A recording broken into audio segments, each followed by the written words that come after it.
zibiri zirishaha nkamwenda zakasheshe ubwo abinazi batahirire Evelyn Natkunda umukazi w'ibirayine ka hoteli umuri Kisenyi kandi ari kuguza n'ubushera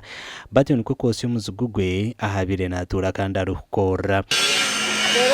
Natkunda ine myaka 39 nenzarwa yakashenyu mu Rujumbura umur district ya Rukunziri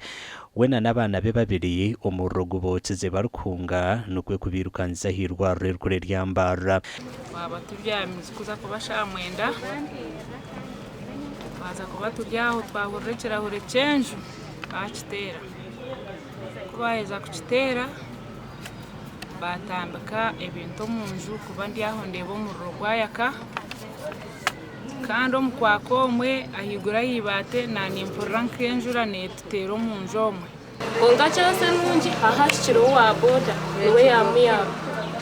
akamwigurira yakingirine na naiba weyo kugira ngo atamwiguriraho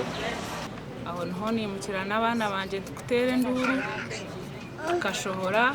natebereza ngo ikikorwa cy'ubwina zeki kikozerwa mushija we obatwiro mishango y'emihondano y'amaka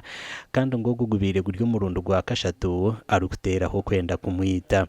shewogo mwana niwe ntwire nyine mishango mukoti nawe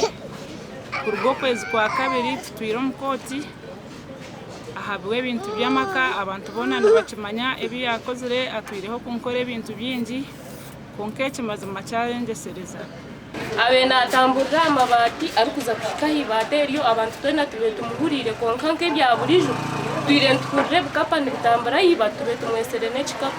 ebintu byona ebyo munju hamwe na nebyabire nakoze so mu hoteli umurugo bicwecerize gwashisha nebyabatahibe nashango muro rugwaka rugwakera kimwa higuru no munda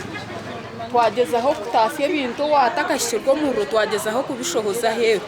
mwe tushaba polisi mubase kwadogo muntu mukige atakarwo mushome akuba ugo gutumuntu no muntu nechiko then polisi naye izire yarazo kubego byo musiringa higuru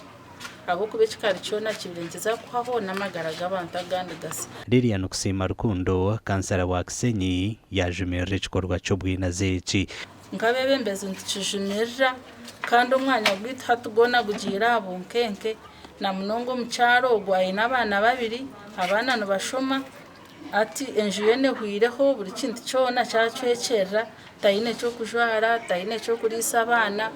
omukazi uguwe ubwahatanasha bubiyambi hamwe na n'uburinganiza ahabwa TV West ndi Elias Saritugusa.